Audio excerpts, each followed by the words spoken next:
আসসালামু আলাইকুম, স্বাগত জানাচ্ছি মেহেরিস মম কিচেনে। কেমন আছেন সবাই? আশা করি ভালো আছেন। আল্লাহর অশেষ রহমতে আমিও ভালো আছি। বন্ধুরা, ফিরে এলাম নতুন আরও একটি রেসিপি নিয়ে। আজ আপনাদের তৈরি করে দেখাবো ফেলে দেওয়া লাউয়ের খোসা আর বিচি দিয়ে অসম্ভব মজার একটি ভর্তার রেসিপি। আশা করি রেসিপিটা আপনাদের ভালো লাগবে। তো বন্ধুরা, স্কিপ না করে পুরো ভিডিও জুড়ে সাথে থেকে রেসিপিটি দেখে নেওয়ার অনুরোধ রইল। চলুন রেসিপিটি শুরু করা যাক। এখানে কিছু লাউয়ের বিচি সহ খোসা নিয়েছি। এগুলো খুব ভালোভাবে ধুয়ে পরিষ্কার করে নিয়েছি। এখন সেদ্ধ করে নেব। তার জন্য একটি পাতিলে তুলে নিচ্ছি, দিয়ে দিচ্ছি পরিমাণ মতো পানি এগুলো সেদ্ধ করে নেওয়ার জন্য। এখন চুলাটা অন করে দিয়ে ঢাকনা দিয়ে ঢেকে খোসাগুলো সেদ্ধ করে নেব। দেখুন বন্ধুরা, এই পর্যায়ে খোসাগুলো আমার সেদ্ধ হয়ে গেছে। এখন চুলা থেকে নামিয়ে একটা চালিতে সেঁকে নিয়েছি। এদিকে পাটায় কিছু আস্ত মরিচ আর লবণ দিয়ে বেটে নিচ্ছি। আপনারা আপনাদের স্বাদ মতো মরিচ নেবেন, যে যেমন ঝাল খান সে অনুযায়ী নেবেন। তো বন্ধুরা, আপনাদের কাছে ছোট্ট একটি রিকোয়েস্ট রইল, যারা আমার ভিডিওটিতে এখনও লাইক দেননি প্লিজ একটি লাইক দিয়ে দেবেন। আর যারা আমার চ্যানেলে নতুন ভিজিট করেছেন চাইলে চ্যানেলটি সাবস্ক্রাইব করে আমার পাশে থাকতে পারেন এরকম নিত্য নতুন রেসিপি পাওয়ার জন্য। অলরেডি যারা সাবস্ক্রাইব করে নিয়েছেন আপনাদেরকে জানাই অসংখ্য ধন্যবাদ।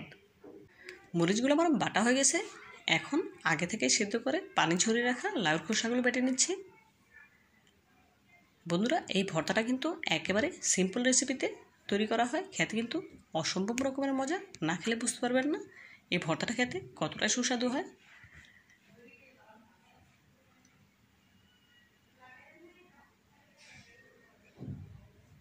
দেখুন বন্ধুরা, সবগুলো খোসা বেটে নিয়েছি। এখন এখানে একটি মাছের টুকরো ভেজে নিয়েছি, সেটি দিয়ে দেব।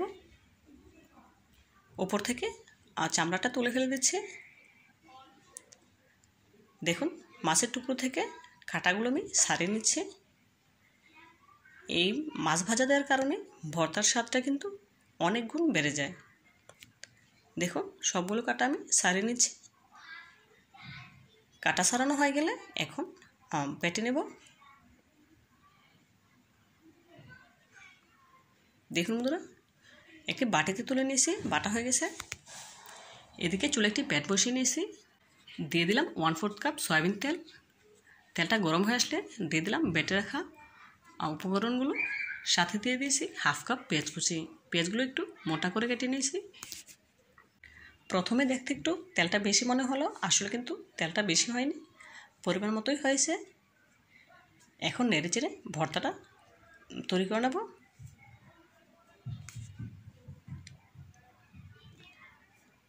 দেখুন বন্ধুরা, তেলটা কিন্তু অনেকটাই কমে এসেছে, দেখা যাচ্ছে না তেমন একটা।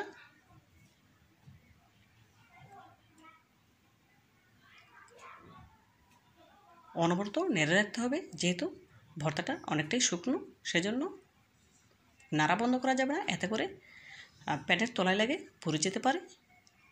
আমি মরিচ বাটার সময় যেটুকু লবণ দিয়েছি, এতে করে লবণটা পারফেক্ট হয়নি, সেজন্য আরও কিছুটা পরিমাণে লবণ অ্যাড করে দিলাম।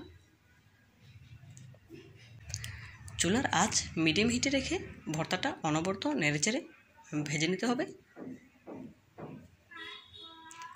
দেখুন বন্ধুরা, এই পর্যায়ে ভর্তাটা আমার রান্না করা হয়ে গেছে। ওপর থেকে কিছুটা ধনেপাতা কুচি অ্যাড করে দিলাম। এখন নেড়ে মিশিয়ে নিচ্ছি।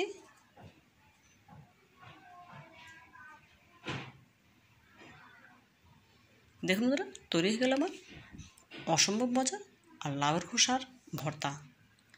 এখন একটি বাটিতে আমি সার্ভ করে নিয়েছি। দেখুন মাশাআল্লাহ, ভর্তাটা দেখতে কতটা সুন্দর হয়েছে দেখে নিশ্চয়ই বুঝতে পারছেন। তো বন্ধুরা, আমার রেসিপিটি যদি আপনাদের একটু হলে ভালো লেগে থাকে অবশ্যই বাসায় একবার হলেও তৈরি করে খেয়ে দেখবেন, খুব ভালো লাগবে ইনশাআল্লাহ। আর আমার রেসিপিটি যদি আপনাদের একটু হলে ভালো লেগে থাকে প্লিজ লাইক, কমেন্ট এবং শেয়ার করবেন। আর আমার চ্যানেলটি সাবস্ক্রাইব করতে একদম ভুলবেন না।